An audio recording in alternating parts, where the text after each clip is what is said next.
My name's Martin Lyle. I'm a ranger for National Trust for Scotland and I'm based at the Greymare's Tail, which is where we are today. The Greymare's Tail is a nature reserve. We're about 10 miles east of Moffat. Our main attraction is of course the waterfall, the Greymare's Tail. It's 60 metres tall, the 5th highest in Scotland. The reserve is 922 hectares in size. We're a part of the Southern Upland SSSI because of the wide variety of habitats that we contain, from montane heath all the way down to low-level grassland. There's a lovely walk that takes you up to Loch Skene, which is very picturesque. We also have a surrounding ring of hills including Whitecombe, which is the highest part of Dumfriesshire.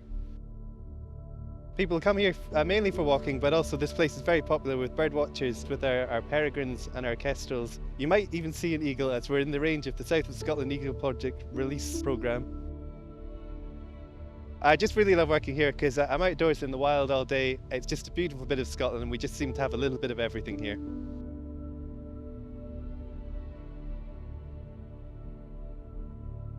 My name's Kieran Hatzel. I'm the head ranger here at Greymare's Tail Nature Reserve for the National Trust for Scotland. We're up here at Loch Skene, the magnificent Loch Skene. If you're lucky, on a beautiful calm day, you might get to see ospreys fishing in the loch.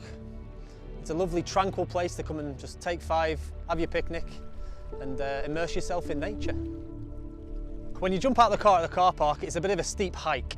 It's a real test for the legs, but it's definitely worth it. So what you get as you come up the path is what we call the big reveal. So you come round and the loch's completely hidden until you poke your head over the brow of the hill and wow, there it is right in front of you. It's absolutely stunning.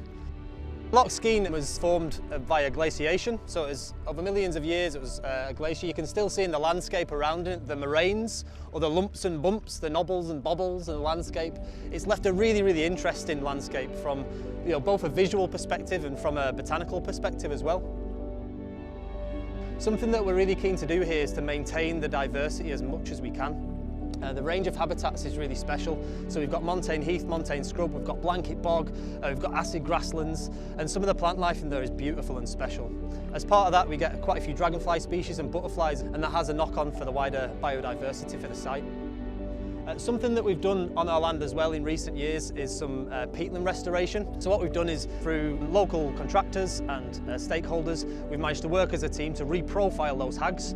So it's something we can do hopefully to really help sequester carbon, and it will also restore the habitat for a much wider range of species going forward. A bit of a hidden secret of Loch Skene up here is the vendace. So the vendace is one of the rarest freshwater fish in the UK, but they thrive here in Loch Skene. It's about 11 metres deep, so they like the cool waters, they find shelter, and then they come to the edge to feed and to spawn as well. You might not see it, but we are doing our best to try and conserve it and look after it and preserve its future in the UK. On our site here, we've got a really cool feature called a kettle hole.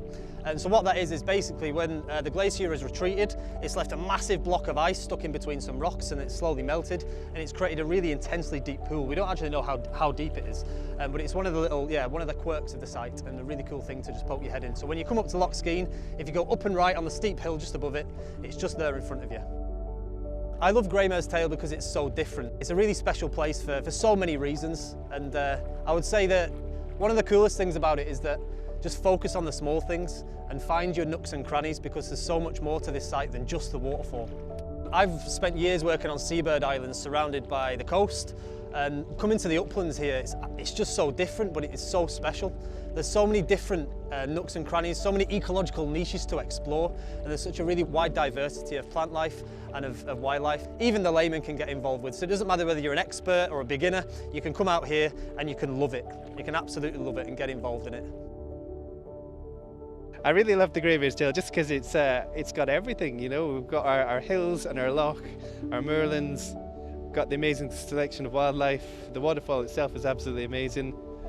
It's just got a really nice vibe. People should come and visit. It's great to experience the wildlife, just Scotland's amazing scenery, and just knowing that you're part of the National Trust for Scotland's plans to preserve it for future generations.